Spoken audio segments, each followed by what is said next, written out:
Hi hello வணக்கங்க எல்லாருக்கும். எல்லாம் நல்லா இருக்கிறீங்களா? இன்றைக்கி நம்ம ரேணுகா வீட்டு சமையலில் தக்காளி ஊறுகாய் வந்து வீட்டிலேயே ஹோம்மேடு முறையில் எந்த ப்ரிசர்வேட்டிவும் இல்லாமல் எப்படி நீண்ட நாள் வச்சு சாப்பிட்றதுக்கு நம்ம செய்யலாம் அப்படின்னு சொல்லிட்டு பார்க்கலாங்க. அதுக்கு நல்லா பழுத்த தக்காளி வந்து நல்லா கழுவிட்டு இப்படி ஈரம் இல்லாமல் வந்து நான் எடுத்து க்ளீன் பண்ணி எடுத்து வச்சுக்கிறேங்க. இதை நம்ம வந்து வெட்டி எடுத்துக்கலாங்க. நம்ம இதை பெரிய பெரிய பீஸாகவே வெட்டிக்கலாங்க. இது போல் துண்டு துண்டாக நம்ம வெட்டி எடுத்துக்கலாங்க.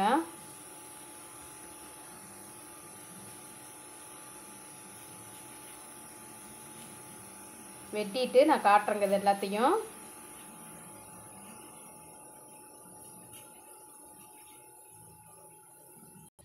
பாருங்கள், இது போல் எல்லா தக்காளி பழத்தையும் நான் வெட்டி எடுத்தாச்சுங்க. ஒரு 1.5 கிலோ அளவுக்கு வெட்டி எடுத்துருக்குறேங்க நான்.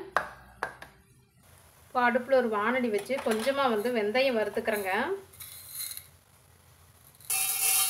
கொஞ்சமாக ஒரு 1/2 ஸ்பூன் அளவுக்கு வந்து வெந்தயத்தை வறுத்துக்கிறேங்க. ஏற்கனவே எனக்கு கடுகு வெந்தயம் ரெண்டுமே அரைச்சி வச்ச பொடி வந்து வேறு ஊறுகாய்க்கு அரைச்சது கொஞ்சம் இருக்குதுங்க. அதனால் கொஞ்சமாக வெந்தயம் மட்டும் இப்போ நான் வறுத்துக்கிறேங்க.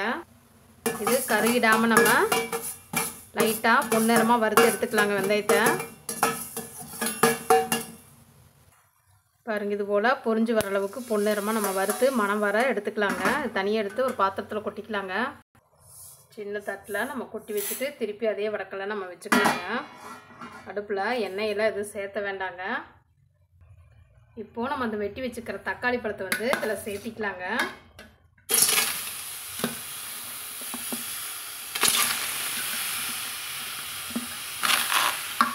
அடுப்பு வந்து சிம்மில் வச்சுட்டு நம்ம இந்த பழத்தை எல்லாத்தையும் சேர்த்துக்கலாங்க. இப்படி பாருங்கள், இப்போ இது கூடவே ஒரு 30 மிளகாய்க்கு பக்கம் வந்து நான் நல்லா காரமாக இருக்கிற மிளகாங்குது இதையும் எடுத்து வச்சுக்கிறேங்க. இது கூட சேர்த்துக்கலாங்க. நம்ம பத்திரின்னா அதுக்கப்புறமா பார்த்துட்டு மிளகாய்த்தூள் வேணாலும் சேர்த்திக்கலாங்க. இது கூட கலந்து விட்டுறலாங்க. தண்ணியெல்லாம் எதுவும் சேர்த்த வேண்டாங்க. தக்காளி வெந்துச்சுன்னா அதிலிருந்தே தண்ணி வருங்க நம்மளுக்கு. அதுலேயே வெந்து வரட்டுங்க. புளி வந்து நல்லா ஒரு பெரிய எலுமிச்சம்பழம் அளவு இந்த அளவு வந்து நான் எடுத்துருக்குறேங்க. இது வந்து வீட்டிலையே எடுத்த புளி தாங்க, ஹோம்மேடு புளி தாங்க. இதில் கொட்டையோ நாரோ இல்லை எதுவுமே இல்லைங்க. நல்லா பேரிச்சம்பழம் போல் நல்லா நயமான நாட்டு புளிங்க. இதையும் நம்ம இது கூடவே சேர்த்துக்கலாங்க. சேர்த்து நல்லா வேக விடலாங்க.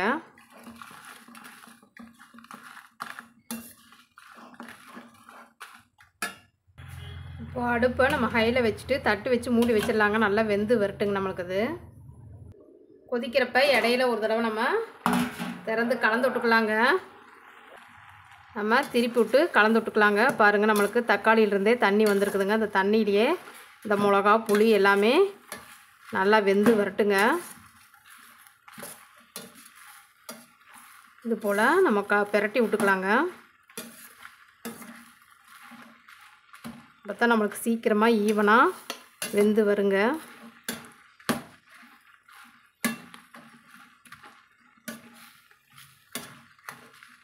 திருப்பி கலந்து விட்டு நம்ம மூடி வச்சுக்கலாங்க. இது கூடவே நல்லா கொதித்து வர அளவுக்கு வேக வச்சுக்கலாங்க. நான் இது கூட உப்புமே கொஞ்சமாக சேர்த்துக்கிறேங்க, ஒரு கைப்பிடி அளவுக்கு. திருப்பி நம்ம ஊறுகாய் வந்து தயாரிக்கிறப்ப பத்தலைனா திருப்பி சேர்த்துக்கலாங்க.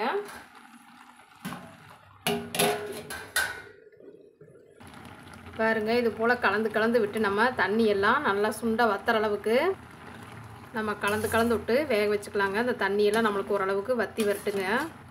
பாருங்கள், இது போல் நம்ம கலந்து விட்டுட்டே இருக்கணுங்க. இல்லைன்னா அந்த எண்ணெய் இல்லாதனால கீழே வந்து அடி பிடிச்சிருங்க. தண்ணி இருக்குதில்ல அப்படின்னு சொல்லிட்டு நம்ம விட்டோம்னா அடி பிடிச்சிருங்க நம்மளுக்கு. அதனால் இப்படி கலந்து விட்டே இருக்கணுங்க கொஞ்சம் நேரத்துக்கு ஒருக்கா. பாருங்கள், ஓரளவுக்கு நம்மளுக்கு இது போல் தொக்கு பாம்புக்கு வந்ததையும் தண்ணியெல்லாம் வற்றி நம்ம வந்து ஸ்டவ் ஆஃப் பண்ணிக்கலாங்க. ஸ்டவ் ஆஃப் பண்ணிவிட்டு இது ஒரு தட்டில் கொட்டி நம்ம ஆற வச்சுக்கலாங்க. நம்ம அந்த தக்காளி வெட்டி வச்சு இந்த தட்டிலையே இதை கொட்டி சீக்கிரமாக சூடு ஆறிக்குங்க நம்மளுக்கு. அதிலேயே வைக்கிறத விட இது போல் கொட்டி வச்சோம்னா சூடு ஆறட்டும் நம்மளுக்கு.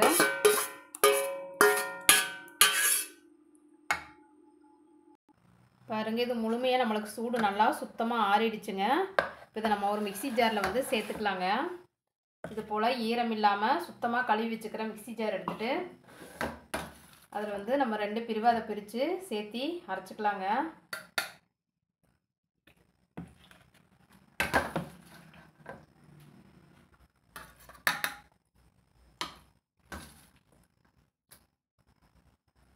போதுங்க, பாதி அளவுக்கு இருந்தால் போதுங்க. சூடாக போட்டு அரைச்சோம்னா நம்மளுக்கு மேலே தெரிச்சு வந்துடுங்க. அதனால் இது ஜார் வந்து நம்மளுக்கு ரிப்பேர் ஆயிருங்க. அதனால் இது போல் நம்ம சூடு நல்லா ஆற விட்டு அதுக்கப்புறம் அரைச்சி எடுத்துக்கலாங்க. நான் இதை அரைச்சி எடுத்துகிட்டு வந்துடுறேங்க. இப்போ பாருங்கள், அரைச்சிட்டு வந்தது இப்போ நம்ம இதில் கொட்டிட்டு திரும்ப நம்ம இன்னொரு தடவை இதை போட்டு அரைச்சிக்கலாங்க.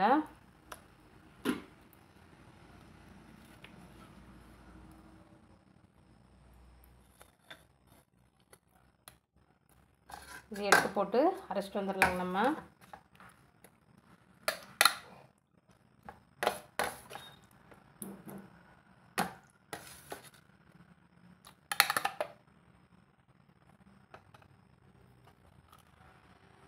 பாருங்கள், ஃபஸ்ட்டு அரைச்ச கலவையில் சாப்பிட்டு பார்த்துட்டு உப்பு பத்தாத மாதிரி தெரிஞ்சதுனால கூட கொஞ்சம் உப்பு சேர்த்து நான் இதிலேயே அரைச்சிக்கிறேங்க. திரும்ப அதை நம்ம அரைச்சி எடுத்தாச்சுங்க. இப்போது அடுப்பில் ஒரு வாணலி வச்சுட்டு நம்ம தேவையான அளவு நல்லெண்ணெய் சேர்த்திக்கலாங்க. இப்போது ஒரு 100-150 மில்லிக்கு வந்து நல்லெண்ணெய் சேர்த்திக்கிறேங்க. நான் சுத்தமான செக்கில் ஆட்டின நல்லெண்ணெய்ங்க. இப்போ எண்ணெய் காஞ்சது. இப்போ தாளிப்புக்கு இதில் கடுகு சேர்த்துக்கலாங்க. கடுகு இந்த ஸ்பூனில் 1 ஸ்பூன் அளவுக்கு சேர்த்துக்கிறேங்க. கடுகு நம்மளுக்கு பொரிஞ்சு வருதுங்க. நல்லா எல்லா கடுகும் பொரிஞ்சது. நாம் கொஞ்சமாக கருவேப்பிலைகள் வந்து கூட சேர்த்துக்கலாங்க. எல்லா கடுகு பொரிஞ்சு வந்துருச்சுங்க நம்மளுக்கு.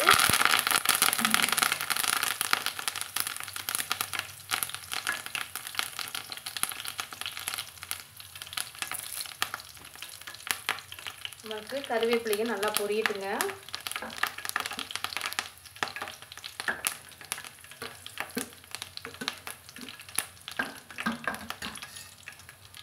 இப்போது இந்த வறுத்த வெந்தயத்தை ஒன்றும் பாதியமாக இது போல் இடித்து எடுத்து வச்சுக்கிறேங்க. அதையும் சேர்த்துக்கலாங்க இது கூடவே. இப்போது கருவேப்பிலையிலையோட ஈரப்பதமெல்லாம் நம்மளுக்கு சத்து அடங்கிருச்சுங்க. இப்போ இந்த அரைச்சி வச்சுக்கிற விழுதை வந்து நம்ம இது கூட சேர்த்துக்கலாங்க.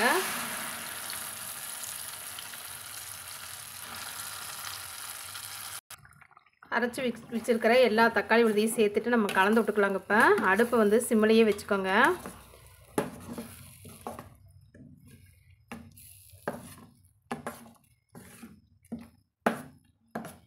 சிம்மிலே வச்சுட்டு நம்ம கூட கலந்து விட்டுக்கலாங்க. நல்லா கலந்து விட்டுட்டு அதுக்கப்புறமா நம்ம மீடியம் சைஸில் அடுப்பை வச்சுக்கலாங்க.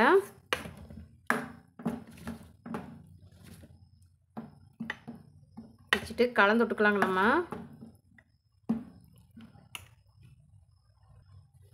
இது போல் மீடியம் சைஸில் வச்சுட்டு தீயை நம்ம கலந்து விட்டே இருக்கலாங்க. நம்மளுக்கு எண்ணெய் பிரிஞ்சு அல்வா பதத்துக்கு வரணுங்க. நம்ம பெரிய கரண்டியாக வச்சு கையில் இது போல் பபுள்ஸ் விடுறப்ப தெரிச்சு விழுந்துருங்க. சூதானமாக நம்ம வந்து கலந்து விடணுங்க. எனக்கு வந்து கேமரா ஸ்டாண்டில் வந்து முட்டுது அப்படிங்கிறக்காக வந்து நான் சின்ன கரண்டி எடுத்துருக்குறேங்க. பெரிய கரண்டியை வச்சுட்டு சின்ன கரண்டியில் கலந்து விட்றதுக்காக வேண்டி எடுத்துருக்குறேங்க. நீங்கள் வந்து பெரிய கரண்டியிலேயே கலந்து விட்டுக்கோங்க. அப்போ தான் கை மேலே வந்து தெரிச்சு விழுகாமல் இருக்குங்க. பாருங்கள், ஒரு 10 நிமிஷம் போல் நான் வந்து கலந்து விட்டுருக்குறேங்க. இப்போ நம்மளுக்கு ஓரளவுக்கு ஊறுகாய் பதத்துக்கு பாருங்கள், பாத்திரத்தில் ஒட்டாத பதத்துக்கு வந்து நம்மளுக்கு எண்ணெய் பிரிஞ்சு வந்துட்டுருக்குதுங்க. நல்லா கம்ம மணமாக நம்மளுக்கு ஊறுகாய் ரெடி ஆகிட்டுருக்குதுங்க. பாருங்கள், இந்த மாதிரி நம்ம தள்ளி விட்டோம்னா பாத்திரத்தில் ஒட்டாமல் வருங்க. பெரட்டி விட்டோம்னா நம்மளுக்கு ஈஸியாக பெரட்டுறதுக்கு பாருங்கள், அல்வா மாதிரி பெரட்டுறதுக்கு ஈஸியாக வருங்க. இந்த ஸ்டேஜில் நாம் அந்த அரைச்சி வச்சுக்கிற கடுகுத்தூள் வந்து நான் கொஞ்சமாக சேர்த்துக்கிறேங்க. ஒரு 1/2 ஸ்பூன் அளவுக்கு. ஏற்கனவே நம்ம வெந்தயத்தூள் சேர்த்துட்டோங்க. இதில் வெந்தயம் கடுகு ரெண்டுமே சரிசமமாக கலந்து அரைச்சி வச்சுக்கிறேங்க. அதையும் நம்ம ஒரு 1/2 ஸ்பூன் வந்து சேர்த்துக்கலாங்க. ஊறுகாய் நிறைய இருக்கிறனால பெருங்காயம் நம்ம ஒரு 1/2 ஸ்பூன் அளவுக்கு சேர்த்துக்கலாங்க. இப்போ கடைசியாக சேர்த்துனாத்தான் பெருங்காயம் வந்து நல்லா மணமாக இருக்குங்க. தூள் பெருங்காயம் தாங்க. அதனால் நம்ம கடைசியாக சேர்த்துனா போதுங்க. கட்டி பெருங்காயமாக இருந்தால் நீங்கள் நல்லா வறுத்து அதை நுணுக்கி வச்சுட்டு சேர்த்திக்கலாங்க. இந்த மாதிரி எல்லா இடத்துலையும் ஏகமாக விழுகும்படி நம்ம தூவிட்டு கலந்துக்கலாங்க. நம்மளுக்கு அட்டகாசமாக சூப்பராக ஒரு ஊறுகாய் வந்து ரெடி ஆயிடுச்சுங்க. எனக்கே நாக்கு குளறுதுங்க அதோட டேஸ்ட்டில், மணத்துலையும். சாப்பிட்ற ஆர்வத்தில் நாக்கு குளற ஆரம்பிச்சிருச்சுங்க. பாருங்கள், அட்டகாசமாக நம்மளுக்கு அல்வா மாதிரியே பாத்திரத்தில் ஒட்டாமல் சூப்பராக ஊறுகாய் பதத்துக்கு வந்துருச்சுங்க நம்மளுக்கு. இப்போ கொஞ்சம் தீயை ஹையில் வச்சு நம்ம ஒரு நிமிஷம் வந்து கலந்து விட்டுக்கலாங்க நல்லா.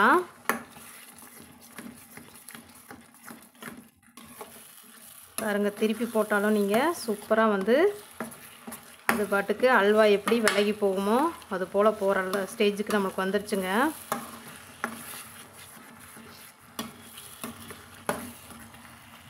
ஸ்டவ் ஆஃப் பண்ணிவிட்டு நம்ம இறக்கலாங்க. பாருங்கள், சூப்பரான சுவையான தக்காளி ஊறுகாய் வந்து நம்மளுக்கு பர்ஃபெக்டாக ரெடி ஆயிடுச்சுங்க. சூடு ஆற வந்து நம்மளுக்கு எண்ணெய் பிரிஞ்சு வருங்க. இருக்க எண்ணெய் பிரிஞ்சு நம்மளுக்கு தேங்கி சுற்றி நிற்க ஆரம்பிச்சிருங்க. சூடாக இருக்கிறனால கொஞ்சமாக லைட்டாக பாருங்கள், இந்த இடத்துல எல்லாம் லைட்டாக எண்ணெய் வந்து பிரிஞ்சு வந்திருக்குங்க. இன்னும் என்ன வேணாலும் நீங்கள் நான் அளவாக தான் எண்ணெய் ஊற்றுவங்க எப்போவுமே. இதுவே எனக்கு வந்து கெட்டு போகாமல் அப்படியே இருக்குங்க. நீங்கள் இன்னும் என்ன வேணால் கூட இந்த வெதுவெதுப்பு சூட்டில் இருக்கிறப்பவே கொஞ்சமாக நல்லா நான் கலந்து வச்சுக்கலாங்க. இது போலவே நீங்களும் உங்கள் வீட்டில் செஞ்சு சாப்பிட்டு பார்த்துட்டு எப்படி இருந்துச்சு அப்படின்னு சொல்லிட்டு கமெண்ட் பண்ணுங்கள், லைக் பண்ணுங்கள், ஷேர் பண்ணுங்கள், சப்ஸ்கிரைப் பண்ணுங்கள். இது நம்ம இட்லி, தோசை, சாதம், சப்பாத்தி எல்லாத்தோடையும் வச்சு சாப்பிட்றதுக்கு ரொம்ப ரொம்ப டேஸ்ட்டாக ரொம்ப நல்லா காம்பினேஷனாக இருக்குங்க. வெரைட்டி மீல்ஸு, அப்புறம் வந்து நம்ம தாளித்த சாப்பாடு, தயிர் சாப்பாடு, லெமன் ரைஸு, தக்காளி சாதம் எல்லாத்தோடையுமே வச்சு சாப்பிட்லாங்க. எல்லாத்துக்குமே நல்லா ஒரு டேஸ்ட்டாக நல்லா காம்பினேஷனாக இருக்குங்க. நன்றிங்க. நாளைக்கு இன்னொரு சமையலில் நாம் சந்திக்கலாங்க.